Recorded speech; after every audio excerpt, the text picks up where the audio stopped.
Como les mencionaba, nuestra conducta, según este autor, maneja estos criterios. Son 6 criterios que él propone y que voy a platicar o desarrollar poco a poco. El primer criterio que ustedes ya leyeron es el criterio del placer y los instintos.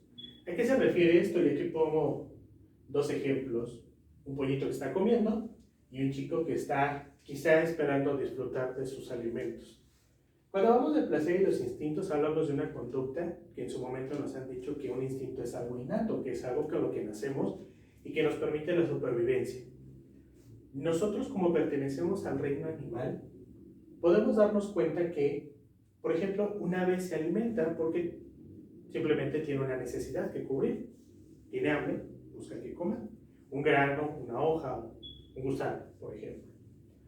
Nosotros, cuando tenemos hambre, si bien tenemos esa necesidad, no comemos lo primero que nos encontramos. Es decir, si yo en este momento tengo hambre y ahí en el piso me encuentro un pan, no voy y me lo como. Quizá porque yo sé que a lo mejor está contaminado, porque está sucio.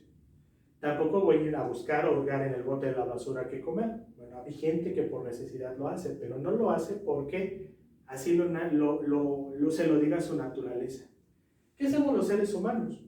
Nosotros deseamos los alimentos, los disfrutamos. Es decir, si en este momento yo tengo hambre, planeo qué comer. Por ejemplo, hago un análisis de todo lo que hay en mi refrigerador. Tortillas, huevo, jamón. Y entonces yo puedo decir, en este momento tengo esos elementos, me cocino un huevo con jamón y eso es lo que voy a comer. A lo mejor porque es lo que tengo en el refrigerador o a lo mejor porque se me antojó. Pero lo hacemos por placer de comer, no lo hacemos tanto por la necesidad. Cuando nos invitan a un restaurante, el que ustedes quieran, pedimos un platillo porque se nos antoja, porque lo vemos en la carta, porque vemos al comensal de al lado que lo está disfrutando. Y lo hacemos por placer, la comida se convierte en un placer. En cambio, el ave no come por placer, el ave no está preocupándose por comer semillas a la cordon bleu, ¿verdad? Entonces, el ave solamente se alimenta. Nosotros lo hacemos por esto. ¿Qué quiero decir con esto? Que esta conducta nos va a motivarlo a hacer por la necesidad, sí, pero también por un deseo. Puedo ponerles otro ejemplo. Lo mismo pasa con la sexualidad. Cuando vemos, por ejemplo, a unos perritos que están en la calle y que el perro monta a la hembra, simplemente hace ese acto y punto. Los seres humanos no. Los seres humanos lo planeamos. Buscamos un espacio, buscamos o seleccionamos a la pareja, buscamos el momento en cuando hacerlo, ¿sí? Y le damos un toque que es obviamente la relación de las emociones que tenemos en ese momento. Y las mezclamos con el placer, o sea, estamos con alguien por placer, pero también estamos porque lo queremos o porque sentimos algo. Así sea lo más mínimo, por eso estamos con esa persona. Si no, se convertiría en un acto de violación. Entonces, las acciones que hacemos cumplen este criterio. Entonces, es la explicación que nos da el autor en su libro. El segundo criterio es el basado en el superyo. ¿Qué es el superyo? Yo le llamo que es el Pepe Grillo que todos tenemos, esa parte de nuestra conciencia que nos dice qué hacer y qué no hacer. Muchas veces hemos visto en las caricaturas que nos dibujan, por ejemplo, de un lado a un angelito, de un lado a un diablito, y a veces las acciones nos llevan a, si lo hago, tiene una consecuencia, si no lo hago, también tiene una consecuencia. Y esto está dado por toda la carga de valores que nos inculcan desde pequeños. Por ejemplo, respeta a tus mayores, no debes mentir, debes ser responsable, debes ser cuidadoso con tus cosas. Y en todo momento nosotros lo tenemos desarrollando en nuestra cabeza. Nuestra acción está encaminada, híjole, yo me encuentro por ahí una cartera. Yo decido si la levanto, veo que contiene y la vuelvo a dejar ahí. O yo la levanto y me la guardo y me voy. ¿Qué decide que yo haga estas dos acciones? Esto, mis valores. Si yo tengo bien cimentados esos valores, yo voy a levantar la cartera, voy a ver a quién le pertenece y posiblemente lo busque para entregársela. Pero hay otras personas que su criterio del super yo, ante la carencia de valores o ante la falta o la deficiencia de seguimiento de esos valores que tuvo en la infancia, se le hace fácil tomar la cartera y diga, me la guardo y venga a nosotros tu reino, ¿no? Lo que está en la cartera es mío. Este criterio obviamente corresponde a otra forma de comportarnos, otra forma de conducta. Tenemos el tercer criterio, que es el de la presión social. Muchas veces a nosotros, cualquier situación que nos presenta la vida, hacemos nuestras acciones porque me están presionando. Por ejemplo, una chica, que por aquí la tenemos dibujada, decide ponerse una falda corta, ¿sí? Y salir a la calle así. Bueno, antes de salir, posiblemente su mamá le dice, vístete más decente, ¿sí? Y la abuela se la encuentra y le dice, hija, te tienes que casar a los 30 años, porque si no ya eres quedada, ¿sí? O se encuentra con alguien y le dice, estudias ingeniería, deberías de estudiar algo más femenino. Y muchas veces nuestras conductas están basadas en esa presión social que ejercen los demás hacia nosotros, ¿sí?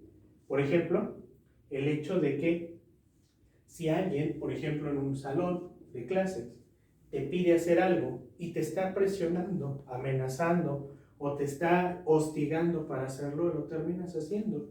Muchas veces hemos sido víctimas, pero también hemos sido victimarios de estas acciones. A veces no lo hacemos con el afán de molestar a alguien, simplemente lo hacemos como un juego, pero tiene una consecuencia esa conducta. Entonces, la presión social también es un criterio que nosotros debemos de considerar. El cuarto criterio es el de la ley. Este es más sencillo de entender y comprender. ¿Por qué? En la sociedad necesitamos leyes.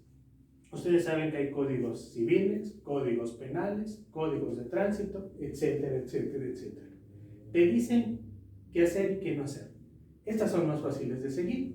Ustedes tienen un reglamento escolar que tienen que cumplir para poder tener una convivencia saludable dentro de una escuela. Si ustedes conducen, hay un reglamento de tránsito que si ustedes saben que si se pasan la luz roja, tienen una sanción. Pero que hay una consecuencia, puede atropellar a alguien, puede pasar algo en particular. Entonces ese criterio es muy importante porque de alguna manera la gran mayoría de nosotros está ajustado a normas y reglas que vamos siguiendo en el día con día. La violación de estas reglas o estas leyes trae consigo una consecuencia y muchas veces esa consecuencia es perder la libertad, por lo menos la libertad física. El quinto criterio, es el criterio axiológico. Vamos a entender el criterio axiológico como esta parte de entender un valor y ponerlo a la práctica. Por ejemplo, a mí de pequeño me enseñaron que yo tengo que ser responsable, que tengo que cuidar mis cosas, que tengo que acudir puntualmente a una cita y tengo la responsabilidad de cuidar esos elementos. ¿Por qué? Porque posiblemente me los enseñaron, me los explicaron, me llevaron a la práctica y considero que ese concepto de responsabilidad está muy inserto en mí. A lo mejor otro valor, el que ustedes quieran, la solidaridad, ayudar a alguien, no sé, de manera altruista, por ejemplo, cuando hay situaciones de necesidades, pues yo voy y aporto con una despensa o voy y aporto con dinero, no lo sé. De alguna manera yo creo en eso. La axiología es eso, el estudio de ese concepto que va más allá, ¿ok? Y este va un poquito pegado con el último criterio, que es el yo profundo. Cuando yo ya tengo un conjunto y una gama de valores interiorizados, ese yo profundo, ese lo que es mi personalidad, hace que yo me mueva en esos valores y que no va a haber algo que me los haga cambiar, o por lo menos no tan fácilmente. Por ejemplo, vemos aquí a este personaje que tiene varios valores en su cabeza: solidaridad, compromiso, libertad, responsabilidad, hospitalidad. Todos los días los pone en práctica. Si sale a la calle, saluda a todo mundo. Si llega alguien a su casa, lo recibe con toda la hospitalidad posible. Si es justo, sabrá que cuando hay una situación en la cual tiene que tomar una decisión, sabrá darle la debida medida. Y eso hace que se forme nuestro yo profundo.